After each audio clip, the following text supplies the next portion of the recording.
आतापर्यंत आपण मॅथ्स 2 मधील सिमिलॅरिटी, पायथागोरस थिअरम, सर्कल असे अतिशय महत्वाचे चॅप्टर्स कंप्लीट केलेले आहेत. या सर्व चॅप्टर्स मधील सर्व टॉपिक्सच्या व्हिडिओच्या लिंक आजच्या या व्हिडिओच्या डिस्क्रिप्शन मध्ये दिलेल्या आहेत. आजपासून आपण जॉमेट्रिक कन्स्ट्रक्शन या चॅप्टरला सुरुवात करणार आहोत. परंतु सुरुवातीला आजच्या व्हिडिओमध्ये आपण बेसिक कन्स्ट्रक्शन शिकूया की ज्या आपण 7वी 8वी 9वी मध्ये पाहिलेल्या आहेत, परंतु यावर्षीसाठी सुद्धा त्या महत्वाच्या आहेत आणि पेपरमध्ये 1 मार्काच्या प्रश्नांसाठी कधी कधी या टाइपच्या छोट्या कन्स्ट्रक्शन्स आपल्याला विचारल्या जातात. आता पहिले कन्स्ट्रक्शन बघा, अतिशय महत्वाची. Draw segment A B of length 5.6 centimetre, construct its perpendicular bisector. आपल्याला draw segment A B of 5.6 centimetre सांगितलेलं आहे. तुम्हाला पट्टीच्या सहाय्याने 5.6 सेंटीमीटर सेगमेंट काढायचंय आणि त्याला नाव द्यायचंय सेगमेंट ए बी. तुमचा जो 5.6 आहे तो तुम्ही व्यवस्थित पट्टीवर इथे 0 ची जी पहिली रेष असते तिथून स्टार्ट करायचंय आणि घ्यायचंय. मी तुम्हाला दिसावं या दृष्टीने एका ठराविक प्रपोर्शन मध्ये मोठे सेगमेंट्स काढणार आहे, तरच तुम्हाला फळ्यावर दिसणार आहेत. त्यामुळे माझ्या मेजरमेंट्स कडे लक्ष देऊ नका, कशा पद्धतीने आपल्याला काढायचे याच्याकडे लक्ष द्या. सेगमेंट ए बी काढलेला आहे. हे बघा, बरेच विद्यार्थी हे जे एंड पॉइंट्स आहेत ते असे हाताने गोल गोल करून मोठे करतात. असे करायचे नाही. आपल्याला कन्स्ट्रक्शन शार्प पेन्सिलने काढायचे, शार्प पेन्सिलने काढायचे. तुमच्या माझ्यापेक्षा जास्त ऍक्युरेट आणि छान येणार आहेत, कारण माझा खडू आहे तो खडू एवढा शार्प नाहीये तुमच्या पेन्सिल सारखा. त्यामुळे त्या दृष्टीने तुम्ही अतिशय छान शार्प पेन्सिलचा वापर करायचा आहे. ड्रॉ सेगमेंट ए बी आपण काढलेला आहे. आता आपल्याला काय करायचंय, it's perpendicular bisector. Perpendicular bisector काढण्यासाठी आपल्या या कंपास मध्ये या ए बी च्या निम्म्यापेक्षा जास्त अंतर घ्यायचंय. Take a distance greater than its half of the length and then make arcs on both the sides. दोन्ही बाजूंना आपल्याला काय करायचंय, आर्क करायचे. बघा, या बी वर पण कंपास ठेवलेला आहे, या बाजूने पण आपण आर्क केलेला आहे. आता ह्या आर्कचे जे पॉइंट ऑफ इंटरसेक्शन आहेत मी इथे दाखवते. बघा, हा एक पॉइंट ऑफ इंटरसेक्शन आहे आणि हा पॉइंट ऑफ इंटरसेक्शन आहे. यांच्या मधून जाणारा लाईन आपल्याला काढायची आहे. This line is perpendicular to the segment A B and it also bisects segment A B. Therefore this line L is known as the perpendicular bisector of segment A B. तुमच्या लक्षात येईल, या point M आहे तो ए B ला 2 equal parts मध्ये divide करतोय and this line is perpendicular to A B. म्हणजेच काय, the line L is a perpendicular bisector of segment A B. हे आपल्याला परीक्षेला 1 मार्काचं कन्स्ट्रक्शन म्हणून येऊ शकतं. आता सेकंड कन्स्ट्रक्शन बघा, draw angle P Q R. Draw angle P Q R of 110 degrees. हा 110 हा ऑब्च्यूज अँगल मी मुद्दाम घेतलेला आहे, कारण बऱ्याच जणांचे अशा प्रकारचे कन्स्ट्रक्शन करताना चुकीच्या पद्धतीने अँगल काढल्यामुळे प्रॉब्लेम होतो. आता बघा, मी नेहमीप्रमाणे अँगल काढण्यासाठी हा एक रे काढून घेते आणि हा जो रे आहे त्याला आपण क्यू आर असं नाव देऊया. त्याचा हा जो क्यू एंड पॉइंट आहे, या एंड पॉइंट वर आपल्याला बरोबर या प्रोट्रॅक्टरचा बाण ऍडजस्ट करायचंय. तुमच्याकडे जे प्रोट्रॅक्टर असतं ते बऱ्याचदा असं असतं बघा, त्याच्यामध्ये ही खालची लाईन असते आणि इथे अशा प्रकारचा हाफ सर्कल आहे, त्याच्यामध्ये ही लाईन आहे. हा जो पॉइंट आहे इथला तो आपल्याला ऍडजस्ट करायचा आहे या पॉइंट क्यू वर. लक्षात येते. आता मी ऍडजस्ट करते. माझा हा जो एरो आहे तो या एक्झॅक्टली पॉइंट क्यू वर आणि ही जी लाईन आहे ती या रे वर. आता आपल्याला 110 मोजायचंय, तर आपल्याला काय करायचंय बघा, माझं हे जे प्रोट्रॅक्टर आहे ते 0 इकडून स्टार्ट होणारच आहे. त्यामुळे मला इकडे आर कडे मी थोडी डायरेक्शन चेंज करून घेते. प्रोट्रॅक्टर असं असल्यामुळे बघा, इथे मी पॉइंट आर घेते आणि इथे क्यू घेते. तुमचे जे प्रोट्रॅक्टर असतात ते दोन्ही बाजूंनी हे केलेले असतात, रँकिंग केलेले असतात. हा तसा नाहीये, त्यामुळे मला थोडीशी अडचण आहे. इथे बघा मी ह्या ॲरोवर ठेवते आणि इथे अशा प्रकारे ठेवलेलं आहे. जिकडे ॲरो असेल त्या ॲरोकडचं झिरोचं स्केल बघायचंय. इथे झिरो असला पाहिजे. 0, 10, 20, 30, 40 अशा प्रकारे मला 110 ला मार्किंग करायचंय. कुठे मार्किंग करायचंय? 110 ला मार्किंग करायचंय. आणि त्या 110च्या इथे आपल्याला रे काढायचंय. आणि हा जो तुम्ही रे काढणार आहात की ज्यामुळे हा अँगल PQR आहे तो कितीचा आहे? 110 डिग्रीचा. आता आपल्याला हा अँगल बायसेक्ट करायचंय. अँगल बायसेक्टर काढायचंय. अँगल बायसेक्टर कसा काढायचा? बघा या Q वर कंपास ठेवायचे. अँगल बायसेक्टर काढताना नेहमी हे सुरुवातीचं डिस्टन्स आहे ते थोडं मोठं घ्यायचं. बरेच विद्यार्थी ते लहान घेतात. हे सुरुवातीचं डिस्टन्स आहे ते साधारणपणे 2 सेंटीमीटर वगैरे घ्यायचं आणि इथे अशा प्रकारे त्याने आपण मार्किंग करून घेणार आहोत. आणि नंतर तुम्हाला कंपास मध्ये अशा प्रकारे डिस्टन्स घेऊन या दोन्ही आर्क वरून काय करायचे? इंटरसेक्टिंग आर्क काढायचे which are in the interior part of the angle PQR. हे जे इंटरसेक्टिंग आर्क्स आहेत ते कुठे काढलेले आहेत आपण? In the interior part of the angle. आणि या इंटरसेक्टिंग आर्क्सचा हा पॉइंट ऑफ इंटरसेक्शन आहे, तुम्हाला दिसतोय. हा पॉइंट ऑफ इंटरसेक्शन या पॉइंट Q शी जॉईन करायचा आहे आपल्याला.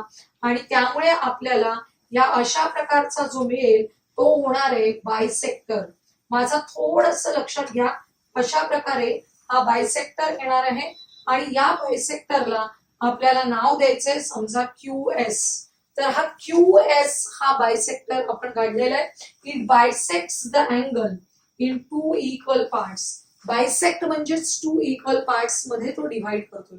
तुमच्या लक्षात आलं असेल आपण कशा प्रकारे हे कन्स्ट्रक्शन केलेलं आहे. आपण थर्ड कन्स्ट्रक्शन बघूया. Draw segment AB 7.5 centimetre. Take a point P on it such that APB and AP is equal to 2.5. Through P, draw a line TS perpendicular to the segment AB. आपण step by step सुरुवात करूया. Draw segment AB. Draw segment AB of 7.5 centimetre.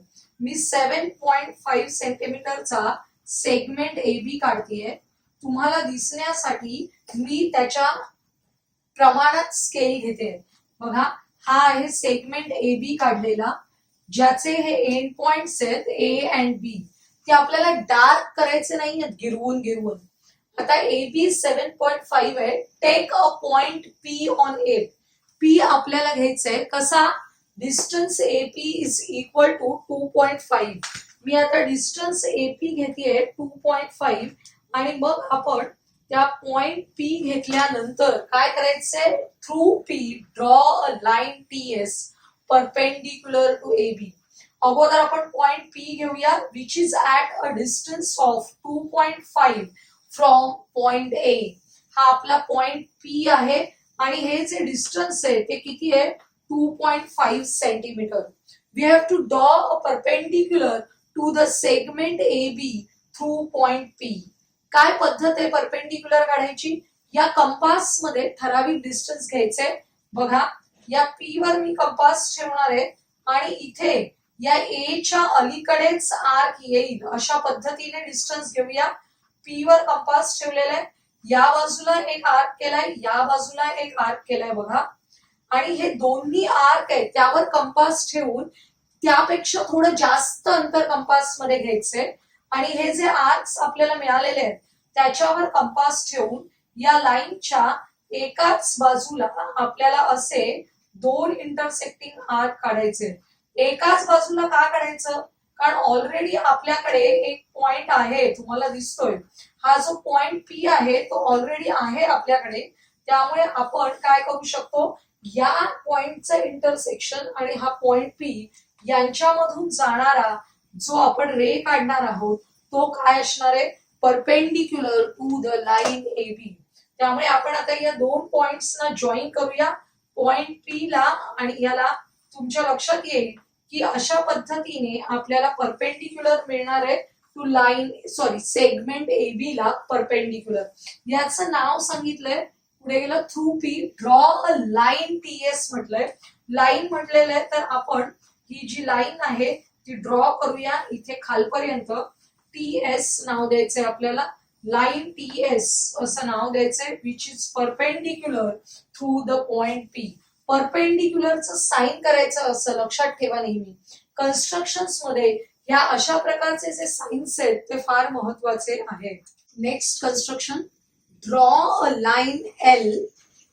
Take a point P outside the line L.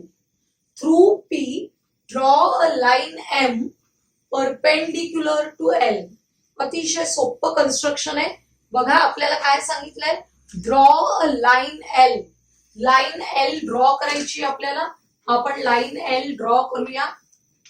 Take a point P outside the line.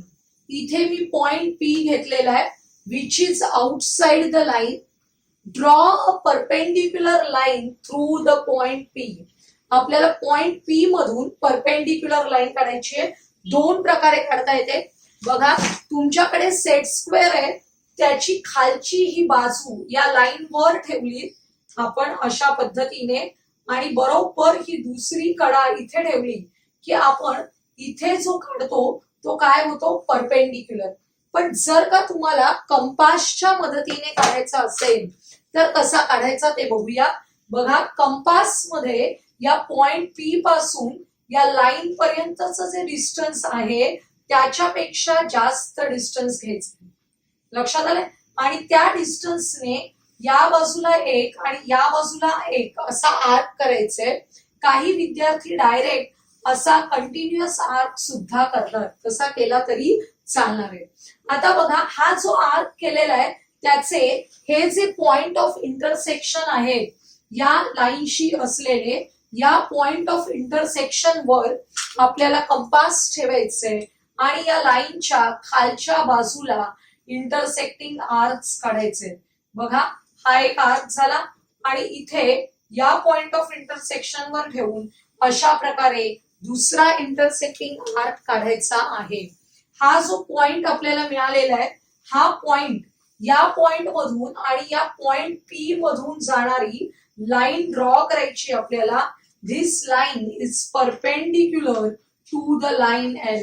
आणि आपल्याला या लाईनला नाव द्यायला सांगितलंय M. Line M is perpendicular to line L. कशा प्रकारे construction केलं आपण बघितलेलं आहे. तर अतिशय सोपं कन्स्ट्रक्शन आहे. नेक्स्ट आपण बघूया. Construct angle X Y Z congruent to the given angle A B C. आपल्याला अँगल एबीसी दिलेला आहे. काय करायचंय एक्झॅक्टली सेम मेजरमेंटचा अँगल एक्स वाय झेड काढायचंय. काय करायचं बघा आपण हा जो बीसी रे आहे तो काय मोजून मापून काढायची गरज नाहीये. आपण बीसी काढलेला आहे त्या पद्धतीने मी आता अशा पद्धतीने कॉन्ग्रुएंट आपल्याला काढण्यासाठी हा खालचा रे काढून घेते. या रेज काढल्यानंतर मी या बाजूला एंड पॉइंट घेते कारण माझं जे प्रोट्रॅक्टर आहे ते त्या पद्धतीने असल्यामुळे मला तिकडेच व्हर्टेक्स घ्यावा लागतोय. आपल्याला प्रोट्रॅक्टरचा खरं काही उपयोग नाहीये. आपण करू शकतो वेगळ्या पण पद्धतीने. बघा हे जो अँगल एबीसी आहे त्याचं प्रोट्रॅक्टरने मेजरमेंट काय घ्यायचंच नाहीये. कंपासच्या मदतीने आपल्याला काय करायचंय कॉन्ग्रुएंट अँगल काढायचे. काय करायचं बघा कंपास हातात घ्या आणि इथे या बी वर कंपास ठेवून एका ठराविक अंतराने याला अशा प्रकारे आर्क करून घ्या. हा जो आर्क तुम्हाला दिसतोय हा असा आर्क करून घ्यायचंय आणि सेम डिस्टन्स कंपास मध्ये ठेवायचंय आणि ते मी या बाजूच्या व्हर्टेक्स वर ठेवलेलं आहे आणि इकडून सेम डिस्टन्सने आर्क करून घेतलेला आहे. दिसला तुम्हाला.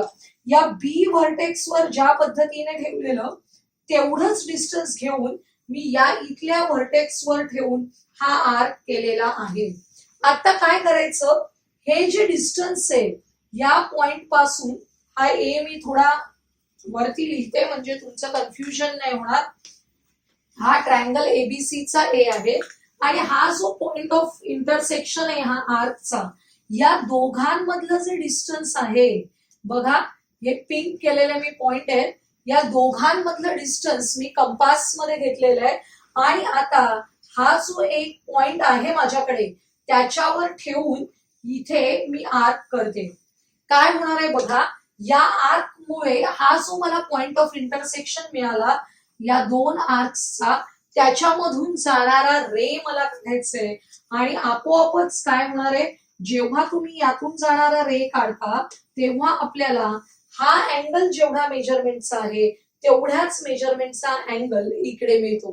These two angles are congruent to each other आणि याचं नाव सांगितलंय आपल्याला XYZ. कॉन्ग्रुएंट म्हणजे काय, ऑफ इक्वल मेजर्स. लक्षात आलंय. Next construction, draw a segment AB of length 6 centimetre, divide it in the ratio 3:5. आपल्याला अशा टाईपचं कन्स्ट्रक्शन 8वी मध्ये वगैरे झालेलं होतं. या कन्स्ट्रक्शनचा उपयोग आपल्याला यावर्षी होणार आहे म्हणून आपण मुद्दाम रिवाइज करतोय हे कन्स्ट्रक्शन. आपण हे कन्स्ट्रक्शन करताना काय करू शकतो बघा, आपल्याला जे दिलेलं आहे AB of length 6 centimetre, 6 centimetre length असलेला AB आपल्याला काढायचंय. हा AB काढलेला आहे मी. हा डिव्हाइड करायचंय इन द रेशो 3:2. त्याच्यासाठी एक सोपी मेथड आहे जी आपण यावर्षी पण वापरणार आहोत. या खालच्या बाजूला तुम्हाला या व्हर्टेक्स ए जवळ साधारणपणे 40चा अँगल काढायचे. कितीचा अँगल काढायचे, 40 डिग्रीचा. मग 40च काढायचं का प्रत्येक वेळी, असं काही नाहीये, परंतु आपल्या वहीमध्ये आपल्याला योग्य पद्धतीने ते कन्स्ट्रक्शन बसण्यासाठी हा 40चा अँगल हा उपयोगी पडतो. कारण उरलेले मोठे अँगल काढले 50, 60 तर मोस्टली असा होत जातो हा रे. त्यामुळे 40चा अँगल हा आपल्यासाठी योग्य अँगल आहे. आता 3:5 मध्ये आपल्याला डिव्हाइड करायचं असेल तर 3+2 करायचे. 3+2 किती होतात, 5.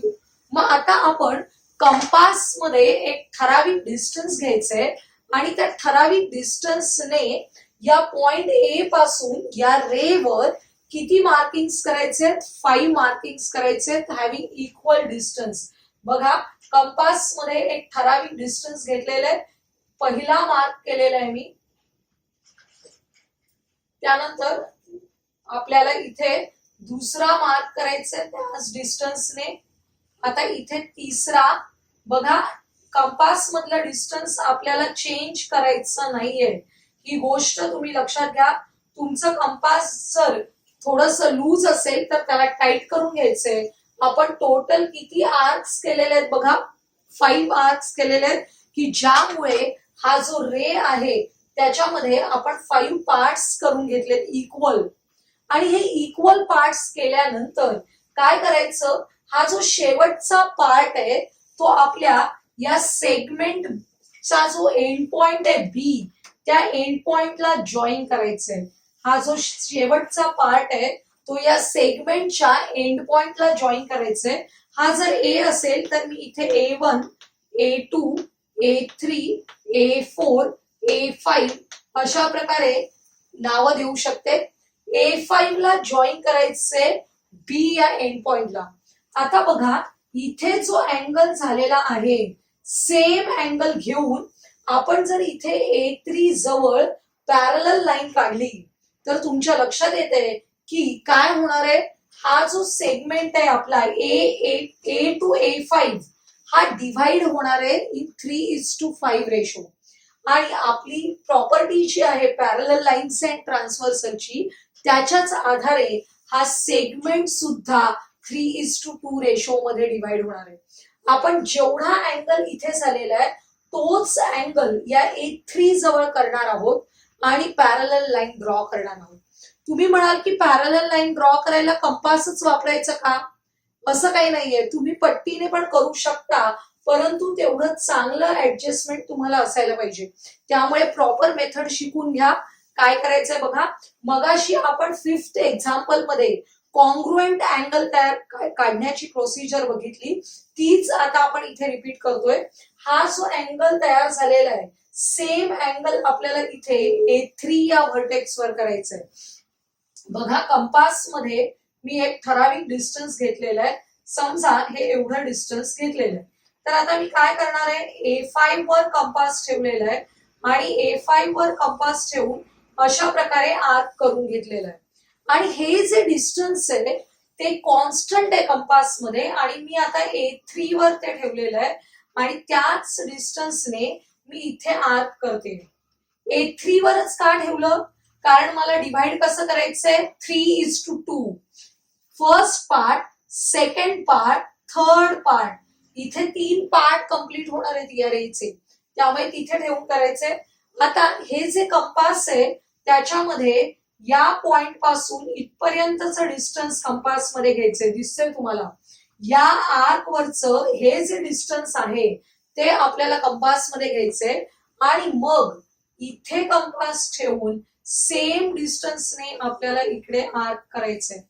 सेम डिस्टन्सने. कोणत्या डिस्टन्सने, बघा, हे असं डिस्टन्स एवढं आपण कंपास मध्ये घेतलेलं आणि सेम डिस्टन्सने इकडे आर्क केलेला आहे. हा आर्क केल्यानंतर आपण जॉईन करतोय. हा जो पॉइंट ऑफ इंटरसेक्शन आहे, हा पॉइंट ऑफ इंटरसेक्शन आपल्या A3 बरोबर जॉईन करायचा आपल्याला. हा पॉइंट ऑफ इंटरसेक्शन जेव्हा मी या A3 बरोबर जॉईन करते तेव्हा तुमच्या लक्षात येईल की these two lines are parallel to each other. इथे मी C पॉइंट काढलेला आहे. असं का झालं, पॅरलल लाईन्स का आल्या, कारण आपण हे जे अँगल्स आहेत ते कॉन्ग्रुएंट अँगल केले, आणि जेव्हा मी या लाईनशी कॉन्ग्रुएंट अँगल करतेय तेव्हा आपोआपच काय होणार आहे की these two lines are parallel to each other. आणि या रेवर जर आपण 3:2 रेशो घेत असू तर इकडे सुद्धा 3:2 रेशो मध्येच हा सेगमेंट डिव्हाइड झालेला आहे. आपण 3:2 इथे लिहायला नको, आपण काय लिहूया, AC/CB इज इक्वल टू 3/2 असं आपण काय केलेलं आहे, डिव्हिजन ऑफ सेगमेंट केलेलं आहे. 6th question, construct a triangle XYZ such that XY is equal to 5.1, YZ is equal to 3.9 centimeter, XZ is equal to 6 centimeter.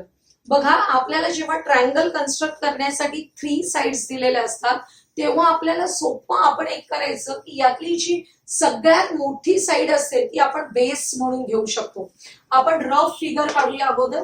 Me he rough figure काढते ज्याच्यामध्ये सगळ्यात मोठी साइड आहे XZ, ती मी काय घेतलेली आहे, बेस घेतलेली आहे. आता आपण XZ असं नाव दिल्यानंतर आपल्याला Y नाव कुठे द्यावं लागणार आहे, इथे Y. XY is equal to 5.1 centimeter and this YZ is equal to 3.9 centimeter. He rough figure काढून घेतली आपण. आता आपण फेअर फिगर काढताना काय करायचं, XZ 6 सेंटीमीटर आपल्या पट्टीच्या सहाय्याने आपण व्यवस्थित मोजून घ्यायचंय. 6 सेंटीमीटर घ्यायचंय तुम्हाला. तुमच्या लक्षात आलं असेल की आपण या सेगमेंटचे एंड पॉइंट्स आहेत ते अतिशय शार्प ठेवतो आहोत, ते अति महत्वाचे आहे. आता हा जर XZ असेल तर X या पॉइंटवर ठेवून आपल्याला XY काढायचंय. कंपास मध्ये 5.1 डिस्टन्स घ्यायचंय. कंपास मध्ये तुम्हाला किती डिस्टन्स घ्यायचंय, 5.1 डिस्टन्स घ्यायचंय आणि 5.1 ने मार्किंग करायचंय. X वर ठेवायचे कंपास, 5.1 ने मार्किंग करायचंय. अशा प्रकारे तुम्हाला 5.1 ने मार्किंग केलेलं आहे XY डिस्टन्स साठी. आता हा जो YZ आहे तो किती आहे, 3.9. आता आपण 3.9 डिस्टन्स घेऊया. 3.9 कंपास मध्ये घेतलेलं आहे. या Z वर कंपास ठेवायचे आणि 3.9 वर आपण अशा प्रकारे आर्क काढायचंय. आता हा जो आर्क जिथे इंटरसेक्ट झाला तो पॉइंट कोणता आहे, Y पॉइंट आहे. त्यामुळे आपण हे जॉईन केल्यानंतर segment XY and segment YZ join केल्यानंतर आपल्याला XYZ असा ट्रायंगल मिळणार आहे. ट्रायंगल XYZ मिळणार आहे. हे जे मेजरमेंट्स आहेत ते लिहायचे आहेत. 6 सेंटीमीटर, 5.1 सेंटीमीटर आणि याची लेंथ आहे 3.9 सेंटीमीटर. अशा प्रकारे तुम्ही XYZ हा ट्रायंगल कन्स्ट्रक्ट करू शकता. इथे ऑल द 3 साइड्स दिलेल्या आहेत, त्यामुळे असं कन्स्ट्रक्शन होईल. कधी कधी काय केलं जातं बघा, हा जो ट्रायंगल आहे या ट्रायंगल मध्ये समजा PQR ट्रायंगल आहे, त्याचा QR हा बेस दिलेला आहे 4 सेंटीमीटर, PQ दिलेला आहे 3 सेंटीमीटर आणि हा अँगल दिलेला असतो. अशा वेळी आपल्याला बेस काढून घ्यायचा, या पॉइंट Q वर प्रोट्रॅक्टर ठेवून अँगल काढायचंय आणि मग हा PQ आहे त्याच्यासाठी आर्क करायचंय. लक्षात येते? म्हणजे आपल्याला दिलेल्या कंडिशन्स प्रमाणे आपल्याला ट्रायंगल कन्स्ट्रक्ट कसा करायचा ते आपण ठरवायचंय. रफ फिगर काढून घ्या म्हणजे तुमच्या लक्षात येतं आपल्याला काय काय दिलेलं आहे. आजच्या या व्हिडिओमध्ये आपण बेसिक कन्स्ट्रक्शन्स बघितले, जे ऍक्च्युली आपण 8वी 9वी मध्ये केलेले आहेत, परंतु हे सगळे आपल्याला यावर्षीच्या कन्स्ट्रक्शनसाठी उपयोगी आहेत. तर आजचा हा व्हिडिओ जर तुम्हाला आवडला असेल तर लाईक करा, आपल्या मित्रमैत्रिणींना शेअर करा आणि पुढील महत्त्वाचे कन्स्ट्रक्शन्स पाहण्यासाठी आपल्या या चॅनलला सबस्क्राईब करायला विसरू नका.